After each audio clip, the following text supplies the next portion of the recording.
चंद्रबाबू पैसे कमाने के लिए हैदराबाद जाता है। वहाँ एक व्यापार शुरू करने के लिए गहरी सोच में पड़ जाता है। चाय पीने के लिए बाइक पे निकलता है।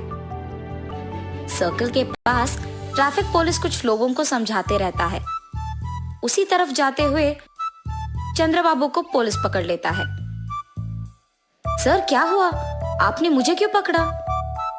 तुमने हेलमेट नहीं पहना और वो कानून के खिलाफ है, इसीलिए मैंने तुम्हें रोका है। गलती हो गया है सर, इस बार के लिए माफ कर दीजिए। ठीक है, फाइन भर के जाओ। फाइन कितना है सर? 500। उसके बाद चंद्रबाबू चाय पीने के लिए जाता है। चाय पीते हुए उसे एक विचार आता है, वैसे तो मैं यहाँ एक व्यापार शुरू करने के लिए आया हूँ ना, तो क्यों ना मैं एक हेलमेट का दुकान खोलूं। चंद्रबाबू का दुकान तैयार हो जाता है और खुलने के बाद हर रोज बहुत सारे ग्राहक आते हैं। इसीलिए वो एक भरोसेमंद को दुकान में काम करने के लिए लगाता है। उसका नाम संतोष है।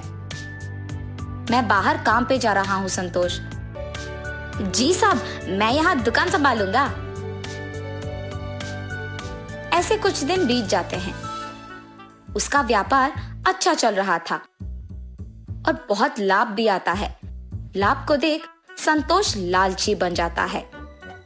हमेशा की तरह चंद्रबाबू जब कुछ काम पे बाहर जाता है तो उस समय में संतोष कुछ पैसे चुरा लेता था दुकान से और चंद्रबाबू को कोई शक नहीं होता है।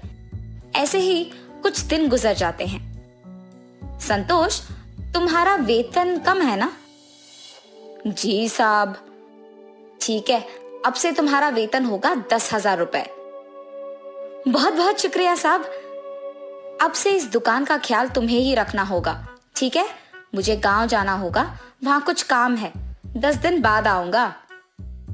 जी साहब, आप कहने तक मैं दुकान का बहुत अच्छा ख्याल रखूंगा। चंद्रबाबू के गांव जाने के बाद हर रोज के पैसे में से आधा संतोष ले लेता था। 10 दिन बाद चंद्रबाबू उसकी बेटी के साथ हैदराबाद आता है और सीधा उसकी दुकान पहले जाता है। इन 10 दिनों में कितने पैसे आए हैं संतोष? 50,000 साहब। अरे ऐसे कैसे? हर रोज का हमें 10,000 मिलता था ना, इतना कम कैसे हो गया? चंद्रबाबू को उस पे शक आता है, मगर वो कुछ कहे बिना वहां से चले जाता है। क्या हुआ पापा? कुछ नहीं बेटी, मेरे गांव आने से पहले हमारा दुकान लाभ में चल रहा था, लेकिन इन 10 दिनों में बहुत कम हो गया है। लगता है कि हेलमेट ज्यादा नहीं बिक रहे। पापा, शायद संतोष कुछ पैसे ले रहा है। अरे नहीं नहीं, वो ऐसे नहीं करेगा, बहुत ईमानदार है वो। अच्छा ठीक है पापा, आप आके पहले खाना खा लीजिए।